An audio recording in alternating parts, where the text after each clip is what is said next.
Before we watch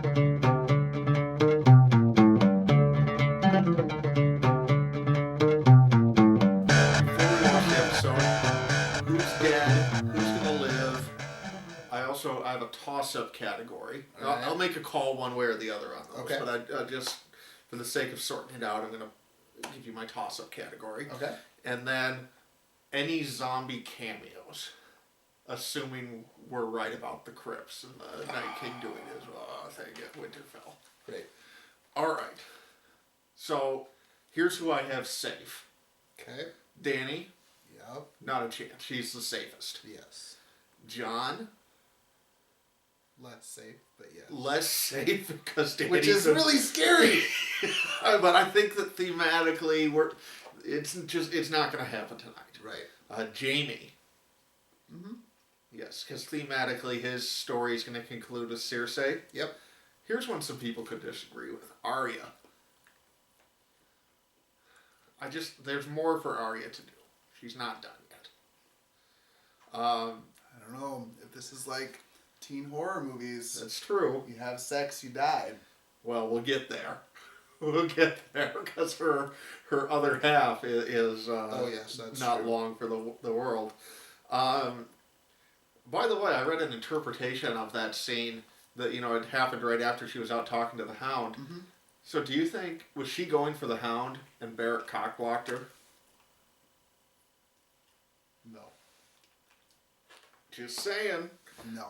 Alright, Bran with a very large asterisk, meaning that something's going to happen to Bran. He's not going to be just weird Bran in the wheelchair. Bran's not traveling with them when they get defeated. Correct. Right? So Bran, he could, I think, time travel through the werewood is the most likely. Mm-hmm. There could be some weird death and resurrection that happens, but in some way Bran is alive, but he's not alive in the same way that these others are. And finally, the last character I have on my safe list is the Hound.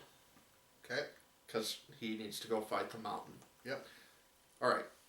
So I think we mostly agreed, but you're a little shaky on Arya. Yeah. Okay. Here's who I have on toss-ups, and I'll make a call as we go. Tyrion is a toss-up.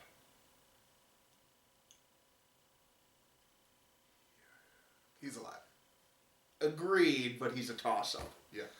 The Night King is a toss-up. In that I could see them ending that storyline. Here, I think it's premature. But you could see that this is climactic enough where then we move on to sorting out. I agree. Sansa. She could die. That one's really tough. This is one It of the would toughest ones. It'd be really boring because there's no back and forth in between that side anymore. Right. So I'm going to say she's safe. All right. Back half of my list for toss-ups, I'm probably leaning more towards dead. okay. I wasn't there with this character last week, but the more I think about it, the more I think he's dead. Sam. Yep. Sam was on my dead list. He's not even Okay. on my toss-up list. Okay, I think he is a toss-up because I do like the whole theory of that Sam writes the story and he becomes Dany's maester and all that. But I gotta say, I think they're setting him up. He had the whole deal of I was the first one to kill a White Walker, and I think he will kill a White Walker defending my next character on the toss-up list, Gilly. Mm-hmm. So I'm gonna say she lives because Sam dies. Yeah. And I just put little Sam in there with her. They're a package deal. Right. Barrack. Dead. I don't know. Okay, I have a theory on Barrack. I do think that we're going to see Melisandre tonight. I think Melisandre brings him back to life after he dies and sacrifices herself because she had, one more thing to do or whatever, and she's going to die at Winterfell. So we'll get to Melisandre on my dead list, but I think Barrack lives after dying. Huh. And Varys. He could die. He could die. However, I'm going to say he's safe. So on my toss-up list, the only one I'm saying is that I called dead was Sam. The rest, I'm going to call safe for the sake of predictions, but it really can go either way. They let the character of Varys just stop functioning. That's true, but I feel like he has more to do. Well, in the book, he might have more to do. This is true. But maybe they're just going to have that happen through a different character. All right, here's who is definitely dead. Jorah. Yep. Davos. Yep. Theon. Yep. Tormund. Yep. Gendry. Yep. Grey Worm. Yep. Missandei. Yep. Dolorous Ed. Yep. Melisandre, I already said is going to come back, so I guess it depends on if you agree with that. Well, she said she's gonna die, so she'll die. At Winterfell, didn't she? She said in this land. Okay, so I guess She that's said how She said on Dragonstone, so it's like Okay. of the 7 kingdoms. Okay, so I guess it depends on if you agree she's going to come back or not. I'm going to say she is to resurrect Beric and then die, but we'll see. Okay. Brienne. Yep. Pod. Yep. And finally, we're going to see zombie cameos from Ned. Sean Bean makes an appearance. And, drumroll please, Littlefinger. He's not in the crypts, but He might have burned his body, though. Might have. But I'm going to call it, we get Littlefinger's corpse is rotting there somewhere around Winterfell. He's not in the crypts, obviously. But the other thing is, anybody on my dead list is also a potential zombie cameo. And how cool would it be, Missandei, zombies up, kills Grey Worm. I mean, I think you're going to see some wild stuff Any like of that. those characters. Any of those characters. All right. We have all sorts of exciting stuff. We have beer. We have Senor Cerveza making its final appearance. Oh no, that's tonight? That's tonight. Oh god. And so I'm also going to put us on the dead list. Yeah, there won't be a show next week. No show. So we have Senor Cerveza, we have pipes, Oh, we God. have beer, we have all sorts of exciting stuff, and we have an hour and a half of Game of Thrones. I can't wait for We'll 5 see you seconds from now. On the other side. Goodbye.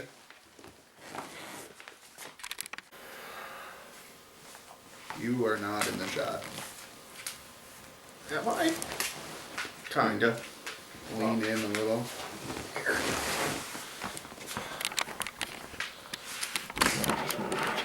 There you go.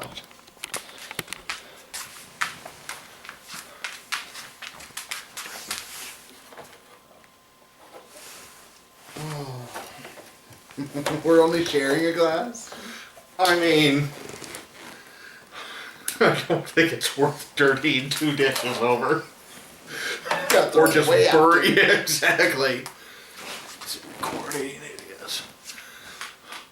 All right, we're back. And I don't think we were ready for that. There wasn't as many deaths as we Not thought. as many deaths, but what an episode. What an epic, just in general. When you're talking TV, movies, any sort of, there's a new high bar. I feel like. Yeah, there's some stuff with this, and obviously it's all spoilers from here on out, so if you haven't seen it. Why would you Why watch? are you watching Why it? would I you don't watch a fucking review? know. There's a few things that I think. Uh-oh, the dog just fucked us over. Sam! You know, he is an old dog now. I'm just glad he's going to live to the end of the show.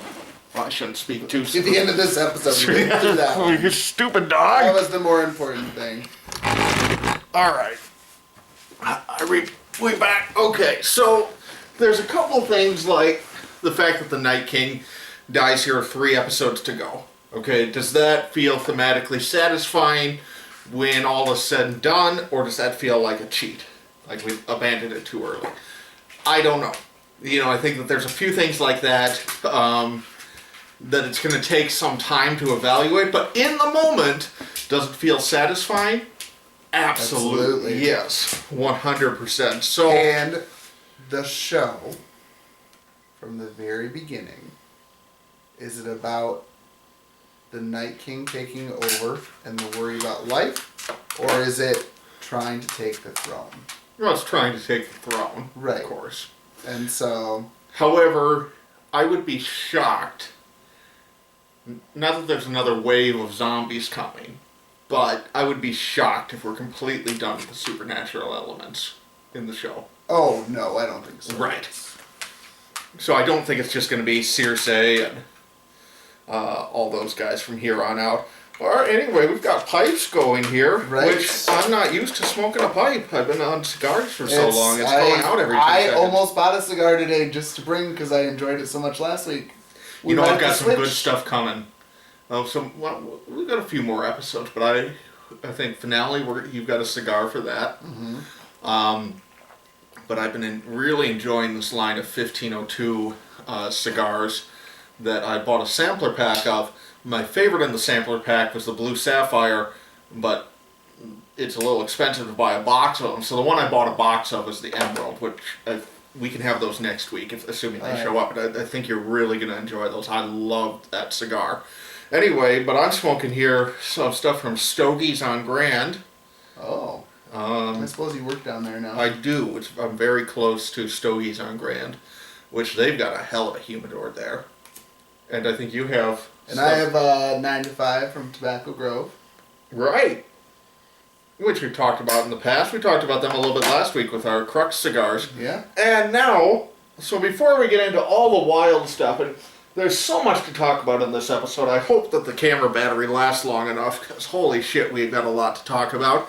But first up, we're going to die. It's episode 3. That's right. And episode 3 well, I don't know if it was episode 3 every time. Thereabouts. It's the same episode, whatever.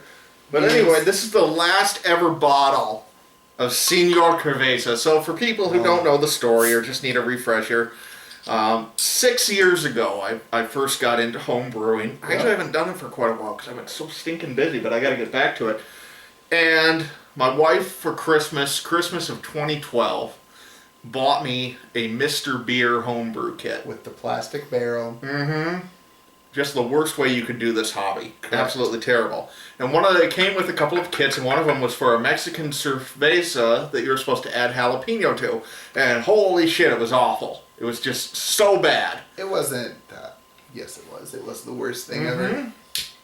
And so I had bottled it, and I had it stuck in my crawl space under the basement, which, by the way, actually works great as a cellar. I have legitimate stuff I'm aging down there. Yeah. Like, not just the shit I brewed in a plastic You got like barrel some 6 years. dog head, 120. Yeah, exactly. Yeah. Exactly. So, good stuff, but then there's this thing, and if you've watched us over the years, every year we've pulled out a bottle of this. I did the math about 3 or 4 seasons ago and figured out I had exactly enough to take us through season 8. Love it. And here we are.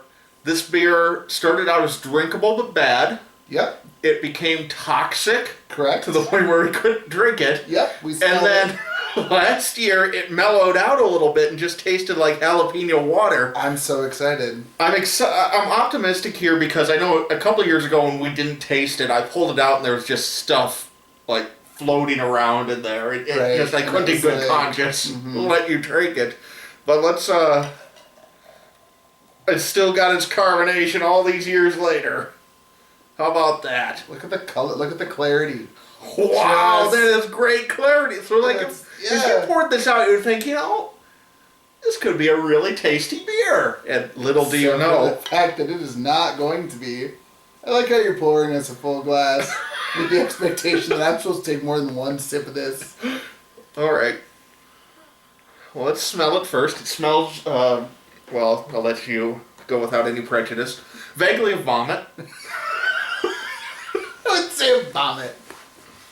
It has a nice vomit aroma to it. No, it smells like Bud Light.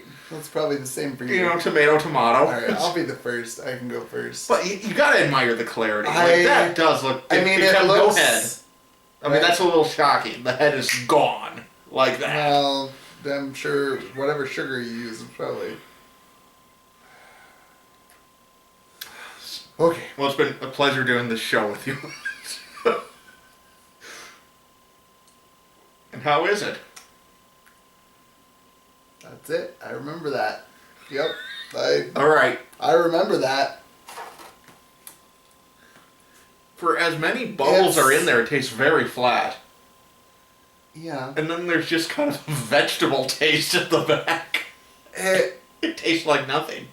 There's the jalapeno. It's just the jalapeno. It's like jalapeno It's like, water. so, the Minnesota State Fair, if you're not from Minnesota and you're watching this, kudos, thank you. But the Minnesota State Fair is a really big deal, and somebody made a dill pickle beer a couple years ago, and I went and had it, because I was like, what does that it tastes like pickles! And it was, it's like a spicy pickle? Yeah, and it was like, yep, it tastes like dill pickle. Like, it tastes like Bud Light with dill pickle. And this takes like a Bud Light with jalapeno in it. Yeah. And that's it. That's what it's like. But it is drinkable. Like, if I paid you $100, you could get through that bottle without throwing up I afterwards. don't even know if you'd have to pay me $100. Exactly. It's like the one we had 2 years ago, Mm-hmm. or in season 6. I feel like we would have to have been at least 4 digits to get you to drink a glass of it, let alone a full bottle. That It was like, I'm going to get sick if I drink this. Yeah, that's why we didn't drink it. Yes, we didn't get past the smell test. So that one was just awful. Like, I couldn't in good... I know for a second I remember with that one I was going to try and trick you into drinking it.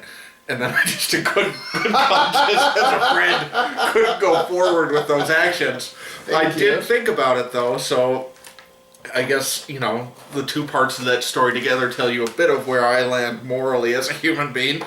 But, here we are. All right, the real one we're going to drink, which we can talk about the episode a little bit first, but you brought this guy. This is the Winter is Here beer, and I remember liking this one a lot. It has the Night King on it, which seems very fitting for this episode. Gee, I wonder why. I wonder why, indeed. Yeah, for all of you who thought, Night King's not at this battle, well, you were wrong. Right. You were They did very wait wrong. as long as possible to introduce him, but he's still there. Paul Charchian's just rolling over right now. Whoa! It's a nice little That pop. was a good pop. It's 2 years old. That's pretty impressive. Okay, let's talk a little bit. I mean, I have a lot of notes we can go through, and we'll go through them. But let's talk a little bit just in general about this episode, because we all knew that short of them just botching the hell out of it, this was going to be... Not possible with the director. That they Right. had. It was going to be an exciting episode. It was going to be Yeah. It was going to be... We knew that... entertaining. We knew that it had the potential to live up to expectations. Right. Whereas, like an Avengers movie trying to live up to expectations might not necessarily That's be true. the case. Now, although neither of us have seen the new one. I have not seen an Avengers movie or a Marvel movie since Civil War, which I hated. So, but So you haven't seen an Avengers movie? Well, no, I saw the first Avengers, and then I saw Age of Ultron. I liked the first Avengers a lot. Sam, He's don't gonna knock spill over the this hell out of weird that.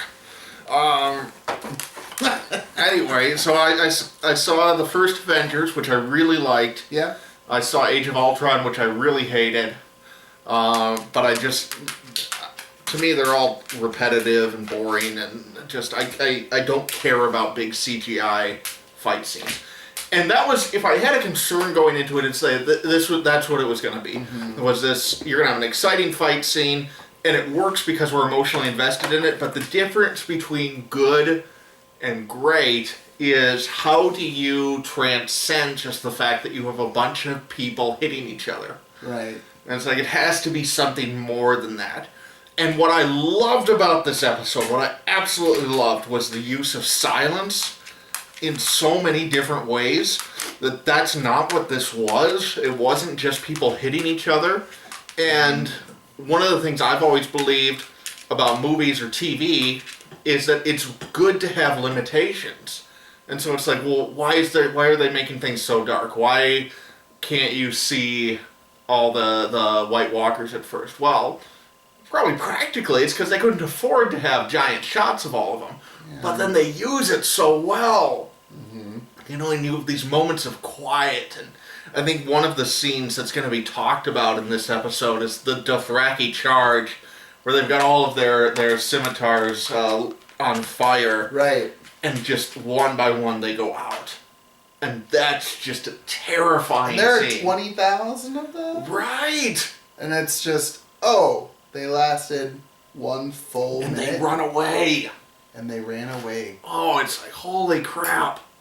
And then, the best sequence, in my opinion, the musical montage bit at the end that lasted up through the Night King death, and reminded me of Battlestar Galactica would do things like that, where the composer Bear McCreary would just have a long musical number, and it would just be emotionally heavy, and just, they really pulled it off.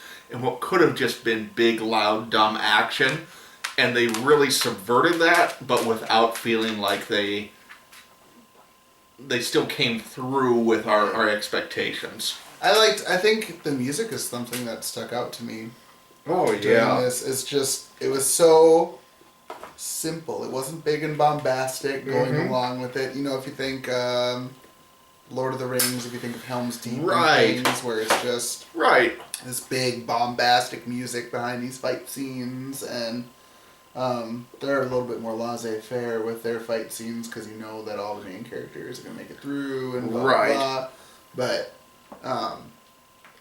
I just really enjoyed the background to it. I felt like it was a much better setting than it would be a movie. Agreed. I mean, everything about it to me was so satisfying, with the possible exception of our main cast of characters and even our secondary cast of characters got off a little bit light. Yeah. Now, we gotta see what happens with that over the rest of the show. I don't know. If they were gonna die, they needed to die now. Oh, I don't believe for a second that everybody who survived tonight is surviving to the very end. No, I don't think so either, but I mean, the march down is going to be interesting already, so. Yes. Almost nobody died in the Crips attack, which, considering how much excitement there was for that, you could say, well, no, on the internet, a lot of people picked up on that. I don't know, you could say it's maybe a little bit cheap that so many people survived, but I'm reaching there. Like, that's it. You know, that and the Night King dying on episode 3. Those are the two things that are potential criticisms, but I don't think we can evaluate them really until the season's over. Yep. Mm-hmm. Yep. I would agree. All right, so let's just kind of start at the beginning. We can walk through a lot of stuff. I love the opening shot where we're kind of tracking all of the different characters, and it starts on Sam, and it starts on, moves to Tyrion, and on it goes. Yep.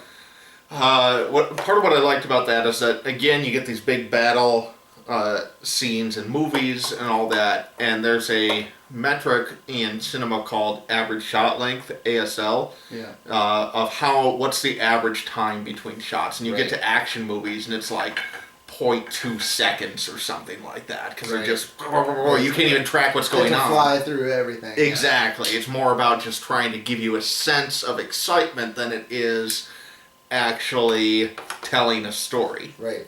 And there's a little bit of that, but to me it was very telling where you start with a long shot that felt like it lasted a minute or two. And it was like, no, this is something different. And we start off with the use of silence right away. Uh-huh. Yeah, nobody's speaking. Nobody's speaking, which is one, I mean, it's not silent, but it certainly still gives you that eerie feeling. Yeah, I mean, they used that so well in this episode, of that sense of waiting, and not just at the beginning, but like when the trench goes up in flames and you have the dead are just waiting. Yep. It's like they use these pauses so well, never feeling dramatically cheap. No. I just admired the hell out of what they accomplished with that. I thought it was symbolic, the moment of the Hound pushing through to get to the very front of the lines. Yeah. Of like, okay, up until this point in the show, all of our characters, have survived behind a horde of faceless extras. Mm-hmm. Now they're up front. Now anything's up for grabs. Right. Any of them could have died. Mm-hmm. I can't believe they all survived. Right. So maybe that thought is a little cheapened by the fact that somebody survived. But right. I think it's true. We're heading into the end game. No pun intended, Marvel fans. But we are heading into the real end game. Screw superheroes. And these people are going to die. They're on the front lines. Right. Yeah. Melisandre showing up was great. The swords bursting into flames was great. Valar Morghulis, Valar Dohaeris. Oh, it's so good. So good. We'll get there. Yeah. Fucking Missandei's alive too. Good God. Like, he had one job, Battle of Winterfell. It was to kill them. It's just, what were we thinking? Yeah, and then you had, the Dothraki charge that we've already talked about, and you have this darkness. It's just that scene. I hope it doesn't get lost in the shuffle of everything that happens later, because man, oh man, is that just a great moment. Yeah. Of just like, are they dead? Is anybody coming back? And 5 come back or Oh, whatever. and they're not telling you anything. They're just gone. They're gone. And it's like, have we ever seen Dothraki run from anything? No! Right. This is just terrifying. And then you have the dragons show up, and you have the zombies. You have this cold wall of cloud that comes through. It's just stunning. It's stunning. Mm-hmm. I love the moment early on where Arya sends Sansa down to the crypts. Yep. Stick them with the pointy end. Yep. Just great. Then, of course, we've got Bran in position with Theon. Right. Did you see the meme this week? I'll show it to you, and then people... This was on the Game of Thrones memes Facebook page. But so what it is you have... I'll let you look at it, but it has the SWAT team about to break into somebody's home, and it says Night King coming for Bran. And then it says Theon volunteering to guard him so he's not alone. And the second picture is a Cheeto in the door lock. Which is hilarious, but also sad considering what happens later on, which we'll get to. Okay, the first death, Dollar's Head dies. I mean... Somebody he was the lowest... Yeah. Yeah, it's fine. When you're lower than Tormund, yeah. No big deal. Everybody retreats in the walls. Then we get the trench light scene, which was really, really good with Melisandre. Yep. And just, man, it's like the thing that Game of Thrones, in both its iterations, as a show and as a book, does so well, is make you question your assumptions about characters. Mm-hmm. And in that moment with Melisandre, part of what's going through my head is, okay, the Lord of Light, who we've had mixed feelings about, to say the least, right, is like now very much on the side of the angels. Mm-hmm. And you look at everything she did, from killing Renly to, black magic to human sacrifice to Shireen, and there's this sense of, wow, all that's evil, but if this is what she saw coming, then... If this is what she saw coming, is that justified somehow? Right, because would it have worked out the same if Renly was king? Right. Would it have worked out the same if, X, Y, or Z that she made happen didn't happen? And it gets a little freaky. My part, when she was sitting there doing that, was like I was just waiting and waiting and waiting for it to actually happen. Yep. And it was very clear that she was almost... I felt like up till the point where she lit the flame is that she was just kind of going through the motions, saying the thing that needed to be said. Right. It's like, okay, say it again. Yep. And say it again, and say it again, and say it again, and say it again. And then you get to a point where you say it, and it is out of desperation. Mm-hmm. And... Not to bring up our Catholic background. Right. I feel like doing something like the Rosary. Right. You say it again, you say it again, you say it again, and you say it again. And then when you come back to you come back to anything, regardless of what it is, but come back to it out of desperation is when you can really see something happen. And I think that when people come to those kinds of things in their life too. So I like that little point of it. It was a great moment. It was a great moment. I love the stuff, and there's more of it later on, but this is kind of where it starts, the stuff with Tyrion and Sansa down in the crypts. Yeah. It was great. I mean, I thought they were going to fucking suicide each other for a second. It was looking a little Romeo Juliet, wasn't it? Uh-huh. It's like, they're both going to die! Okay. Okay, so Bran wargs into ravens. In this episode, doesn't seem to have a payoff unless I missed it. Well, we don't know what he did. Yeah. Exactly. That's exactly my point, and where it's like, okay, there's more to the story of Bran and the Night King that is, and Beyond the Wall that is left to be told. Um, if I have to make a prediction, it's that we're going to see whatever Bran was doing there is going to come into play. The next episode or two is going to, probably the next two are going to be regarding the battle against Cersei. Yeah. And then the final episode I'm expecting to end, or to begin rather, with Dany on the Iron Throne. And whatever hell is to break loose, and everything comes together then. Right. Is that I would expect Cersei's going to die in episode 5, and that then we'll start to get payoffs with Bran, and with the Wall, and with the Night King, and with this whole cyclical history and all of this. All of that's going to come together in the final episode. Yeah. In other words, I don't think the conclusion to the series is everybody versus Cersei. They're not going to drag that out for 3 episodes. No, and that's not the MO of the show either. Is that the big things happen the episode before the end, minus Joffrey. Right, though, there's going to be big stuff that happens in the finale, of course. Right, but the big battle, the big thing, the big person defeated is always... Well, this has a little bit of that feel, right? Right. This is a very climactic episode. Right. To the point where, and I was thinking of this even before it aired, it's like normally you can kind of tell, well, this is going to happen, and then here's where the story goes next. Right. And even when you're wrong, there's a sense of, okay, all of this still has to happen. And of course, we know that there's stuff that has to happen to Cersei, but there's a sense of even with this episode ending, it's just like, okay, that's it. And of course, we know it's not. There's more that needs to happen, but there is this sense of climax with this episode that just is almost foreign to everything that's happened in the show to date. There's never been a point where you felt like we've reached what could be an ending. Not that it should be the ending, because there's more to tell. Right. But there is a level of satisfaction coming out of this episode. Yeah. That tells you we are winding down. Free to go. Free to go.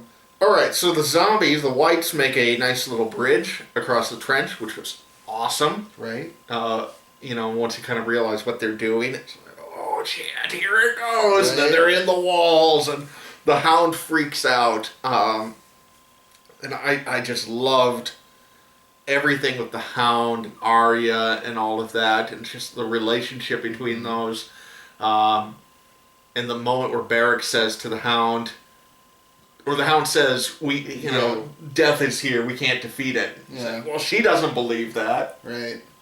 And I'm so glad they brought back the line later with her and Melisandre. And I know I'm jumping ahead, but what do we say to the god of death? Because it's like, that's what I was totally thinking. Yeah. Alright, the giant comes through, and Lady Mormont dies, but really goes out in spectacular fashion. I mean, if she's not ending up on the Iron Throne, that's the way you want to go, right? Especially as a northerner. Killing a giant. Yep. We get some great dragon fights with the Night King and Dany and Jon. And, yeah. I liked... Those were good.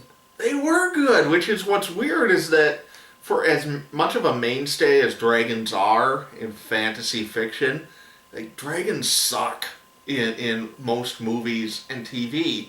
I was trying to think, like, is there another example of dragons and a dragon fight being done right? Is there another example of a dragon fight being done? I don't know. In movies? I mean, I was trying to think. It's like there's some Sean Connery movie in the 90s where he plays a dragon called, like, Dragon Friends or something like that. I don't think it's actually Dragon Friends. It was terrible. But just dragons are one of those things that are just not done well in TV and movies. Well, and I thought they did a terrific job of just the chaos of not only a battle between two people, right? Because we're used to sword fighting between two people, but just like tearing flesh off and not sure where one begins and one ends and which one is which and blah blah blah, and just the chaos that it has to be. And right. I liked that. I mean, even the Hobbit movies, which they were shitty across the board, but even they didn't manage to pull off the quintessential dragon of Smaug and just everything. They couldn't even do that. They couldn't even do that. It was a disaster. And yeah, it's they did a good.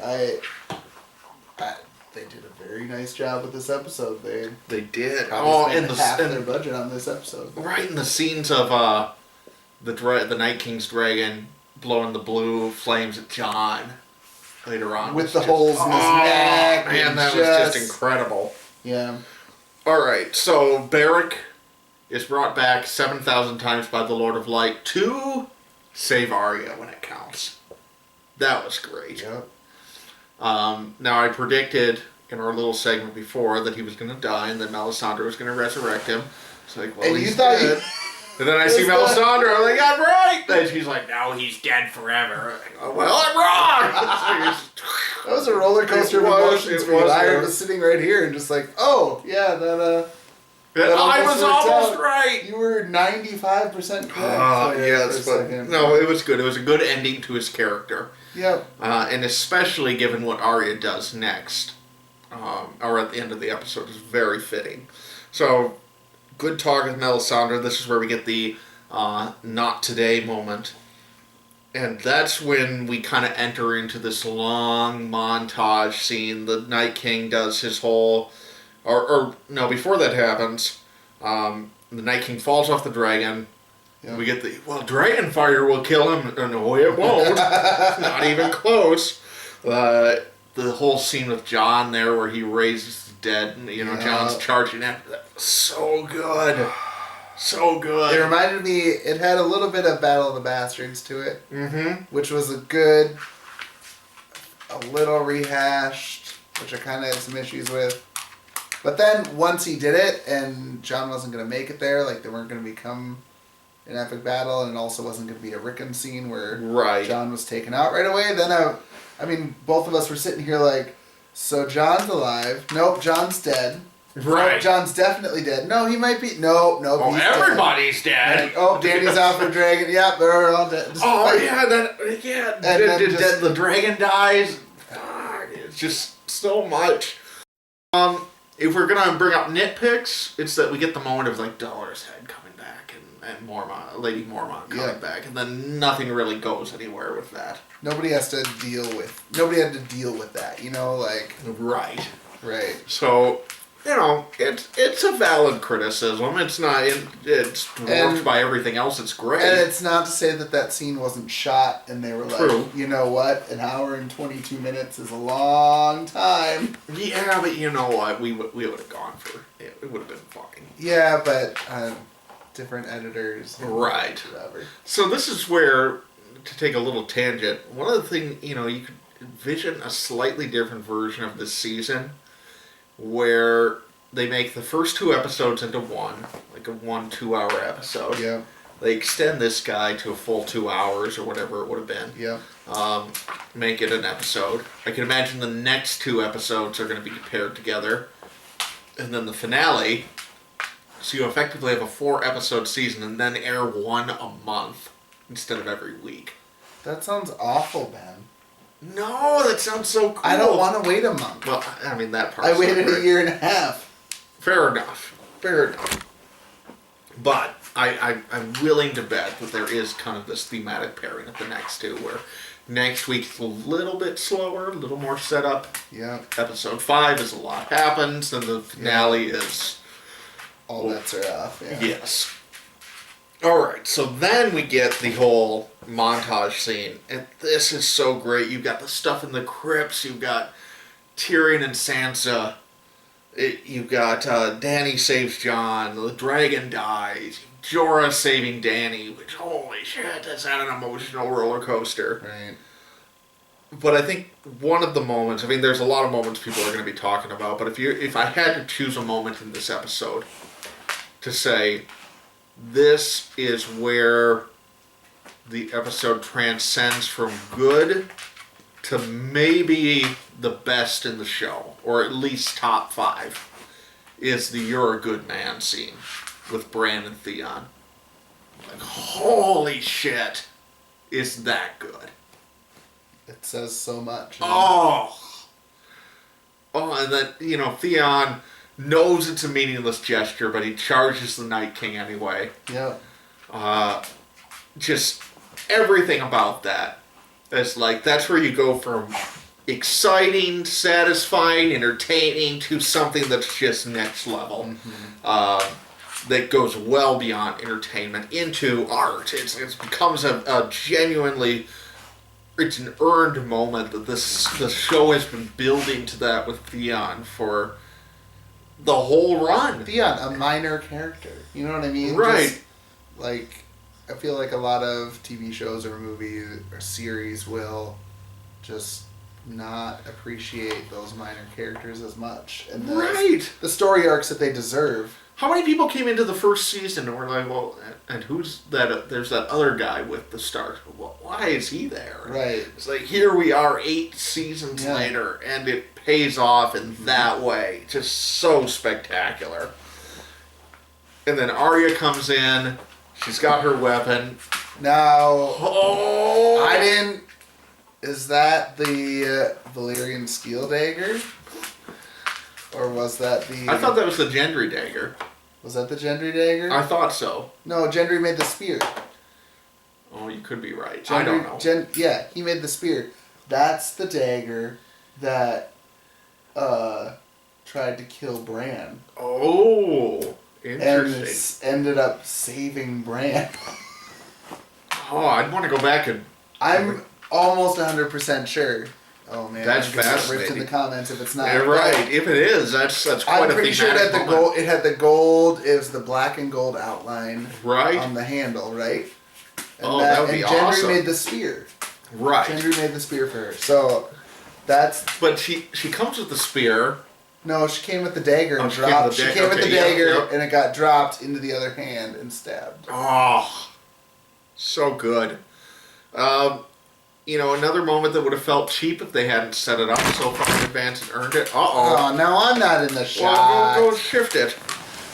Dog. There you go. 6 seasons. He's never done this. Twice in one night. and it would have felt cheap, except they set it up the whole idea of that you kill one and then everybody that one made a white dies instantly. Still felt a little cheap. It's not worth it. I mean, it's the only way they were going to get any character out of there. Right. Besides Dany. But that could very well be the way it works in the books, too. That's true. Yeah. It's fine. It is what it is. It is what it is. It's kind of a cop-out, but... It's a cop-out in the sense that a few more characters should have bought it. Right. So, I think that we're coming away with that's... If there is a criticism of this episode, it's that. Is that... It stretches believability that so many of our characters lived in this. Yeah. Three more should have died. Right. Take your pick. Take your pick. But the Jorah and Dany scene at the end, and just what a great moment of closing that thematic circle. What do you think he was trying to say? Was he trying to say my queen? I don't know. I don't even know. I didn't know he was trying to say something. It seemed like he was trying to, and then it just... Well, it might just be making dying noises. And Melisandre takes off her stone. Did the stone go out when she took it off when she was traveling away? Oh. No. Earlier? What was that, 3 seasons ago? I don't know. She took it off and she's an old woman. And I was curious if the stone went out like that. Because now there's a magical stone sitting in the middle of the... There is that. There is that. Davos pick it up. Davos, you have this weird necklace on now. Grey Worm picks it up. Oh, makes him regrow his dick. He and Miss Sandy live happily ever after. I mean, it's interesting that Melisandre chooses to die like that too. Right. Well, does she choose though, or is it? I think we can safely say that whatever the Lord of Light is, which I hope we don't find out. There are some things I think should stay ambiguous. Yeah. I think who the gods actually are in this world should be one of those. But whatever the Lord of Light is, Melisandre doesn't get to choose. The Lord of Light keeps you alive until he's done. Yeah, but she's the one that took off the necklace. Yeah, but I kind of read it as her purpose is done. She takes off the necklace to be herself in her final moments. It's over.